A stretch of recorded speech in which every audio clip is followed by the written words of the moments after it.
चलो बच्चों, आइए प्रश्न को देखते हैं। एफ एक्स कोई फलन है जो इस तरह से परिभाषित है कि जब x का मान 4 से छोटा है तब है ये x माइनस 4 बटा में मापांक में x माइनस 4 और प्लस में a के बराबर। जब x का मान 4 के बराबर है तब एफ एक्स है a प्लस b के बराबर। इसी तरह जब x का मान 4 से बड़ा है तब ये है एफ एक्स x माइनस 4 बटा में मापांक x माइनस 4 प्लस b के बराबर।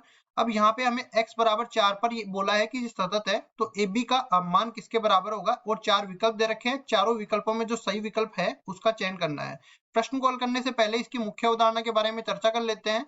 मुख्य अवधारणा, तो यहाँ पे देखो, पहले तो मैं मापांक फलन को परिभाषित कर देता हूँ। यहाँ पे मापांक फलन होता है, यहाँ पे मापांक x बराबर हो जाता है, देखो ये प्लस x से खुलता है जब x का मान धनात्मक या 0 के बराबर होता है, और माइनस x से खुलता है जब x का मान ऋणात्मक हो जाता है। इस तरह से मापांक फलन परिभाषित होता है।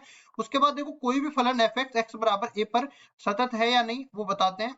एफ एक्स यदि एफ एक्स x बराबर a पर सतत है तो इसकी दाईं सीमा, इसकी बाईं सीमा और फलन का मान आपस में बराबर होने वाला है। मतलब कि लिमिट h अग्रसर है 0 की तरफ, ये अपने पास बाईं सीमा पहले मैं लिखूंगा तो ये क्या बन जाएगा, एफ ए माइनस में h, फिर ये बराबर हो जाएगा इसकी दाईं सीमा लिमिट h अग्रसर है 0 की तरफ, और यहाँ पे बन जाएगा एफ ए प्लस एच के बराबर, और बराबर में फलन के मान के बराबर आ जाएगा। मतलब कि ये बाईं सीमा बराबर में दाईं सीमा और बराबर हो जाएगा ये एफ ए के। ठीक है जी, ये तीनों मान आपस में बराबर है, तो ये फलन एफ एक्स एक्स बराबर ए पर सतत है। अब चलते हैं सवाल में पहले तो ये जो फलन है इसको परिभाषित कर लेते हैं।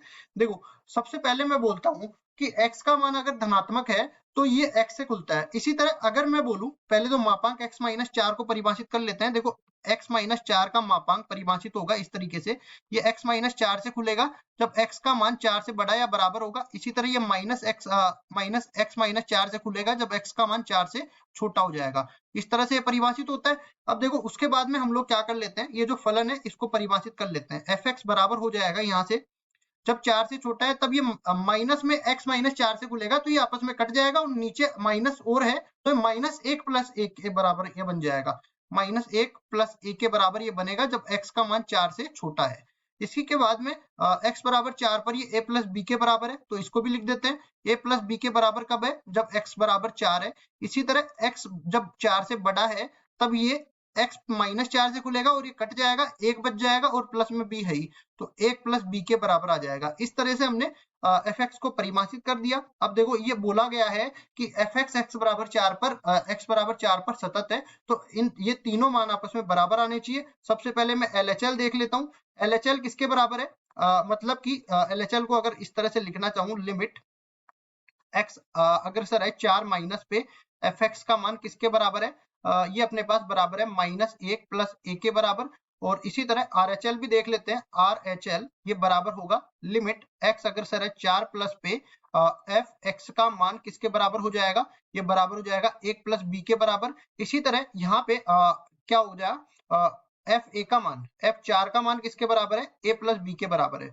अब देखो क्या करते हैं, एक बार LHL को F4 के बराबर करेंगे, एक बार RHL को F4 के बराबर करेंगे, तो ये इस तरह से बनेगा। जब LHL को मैं F4 के बराबर करता हूं तो LHL का मान किसके बराबर है, माइनस 1 प्लस a के बराबर है, तो माइनस में 1 प्लस a बराबर हो जाएगा a प्लस b के बराबर। तो यहाँ से a से a कटेगा और b का मान निकल के आएगा माइनस 1 के बराबर। इसी तरह अगर मैं RHL को F4 के बराबर करता हूं तो RHL क्या है, 1 प्लस बी के बराबर, और ये बराबर हो जाएगा a प्लस बी के बराबर। b से b कटेगा और a का मान निकल के आएगा 1 के बराबर।